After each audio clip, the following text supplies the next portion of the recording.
ಸಿಂಹ ಕೇಂದ್ರದ ಪರ, ವಿಜಯೇಂದ್ರ ಮಾಹಿತಿಯಿಂದ ದೂರ. ಇನ್ನುಳಿದವರು ಸಮರ್ಥನೆಯ ಶೂರರು. ಕೇಂದ್ರದಿಂದ ಕರ್ನಾಟಕಕ್ಕಾಯ್ತು ಅನ್ಯಾಯ, ಕರ್ನಾಟಕದಲ್ಲಿ ಮನುಷ್ಯರೇ ಬದುಕಿಲ್ವೇನ್ರಯ್ಯ. ಎಲ್ಲಾ ರಾಜ್ಯಗಳ ಮುಂದೆ ನಿಮಗೆ ಸ್ತಬ್ಧ ಚಿತ್ರನ ಪ್ರದರ್ಶಿಸಲು ಸಾಮರ್ಥ್ಯ ಇಲ್ಲ ಅಂದ್ರೆ ಅವ್ರು ಮಾಡಿದ್ದೇ ಸರಿ ಅಂತಿರಲ್ವಾ? ಗುಜರಾತ್ಗೆ ಹೊಂಟು ಬಿಡಿ, ಇಲ್ಲ ಕರ್ನಾಟಕ ಬಿಟ್ಟುಬಿಡಿ.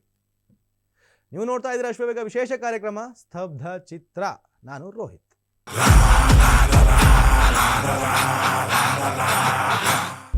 ಎಲ್ಲಾ ರಾಜ್ಯಗಳಂತೆ ವಾರ್ತಾ ಇಲಾಖೆಯು 4 ರೀತಿಯ ಟ್ಯಾಬ್ಲೋ ಅಂದ್ರೆ ಸ್ತಬ್ಧ ಚಿತ್ರವನ್ನ ಮುಂದೆ ಬರೋ ಜನವರಿ 26 ಗಣರಾಜ್ಯೋತ್ಸವಕ್ಕೆ ಕಳಿಸ್ಕೊಟ್ಟಿತ್ತು.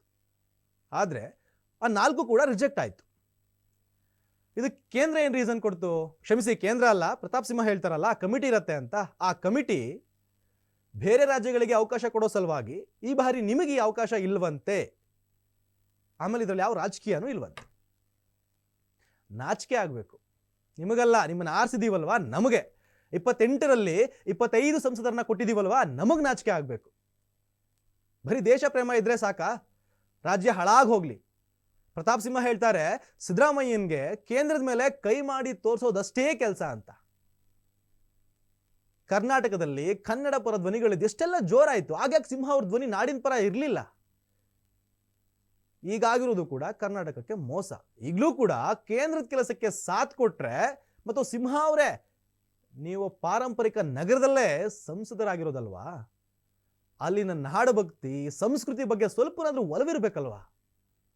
ಪ್ರತಾಪ್ ಸಿಂಹ ಅವರೇ, ಸಿಂಹ ಆಗಿ ಗಚ್ಚೋದಿಕ್ ಬರೋದು ಕೇವಲ ಕರ್ನಾಟಕದ ಮೇಲ ಅಥವಾ ಕೇಂದ್ರದ ಕಡೆ ತಿರ್ಗೋದಕ್ಕೂ ಭಯ ಆಗತ್ತಾ?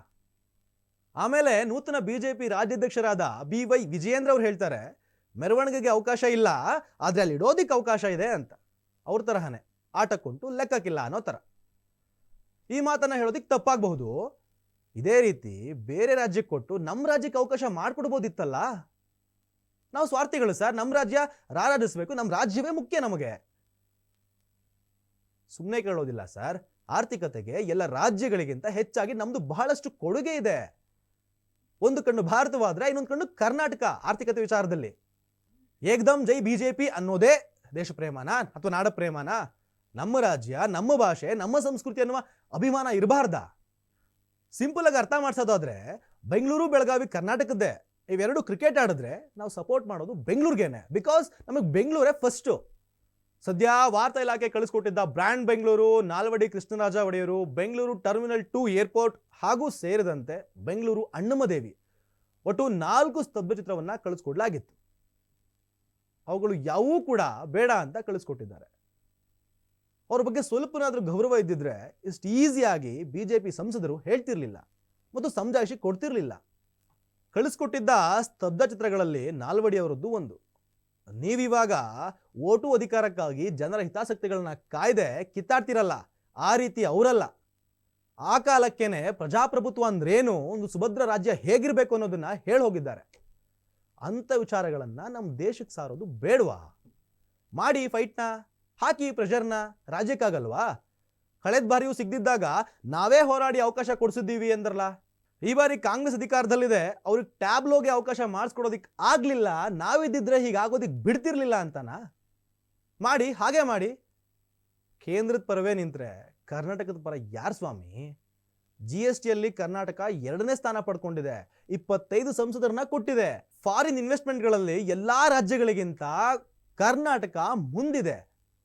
ಆದ್ರೂ ನಿಮ್ಮಿಂದ ಆಗಿದ್ದು ನ್ಯಾಯ ಅಲ್ವಾ? ಕೇಂದ್ರದ ಎಲ್ಲಾ ಕೆಲಸಗಳಿಗೂ ಜೈ ಅನ್ನುವ ಬದಲು ರಾಜ್ಯದ ಜನರ ಕೂಗನ್ನ ಆಲಿಸಿ.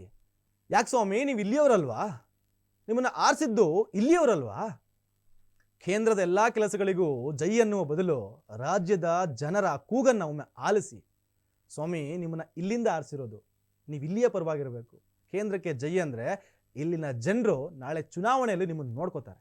ಇದಾಗಿತ್ತು ಈ ಹೊತ್ತಿನ ವಿಶೇಷ. ನೋಡ್ತಾ ಇರಿ ಅಶ್ವವೇಗ.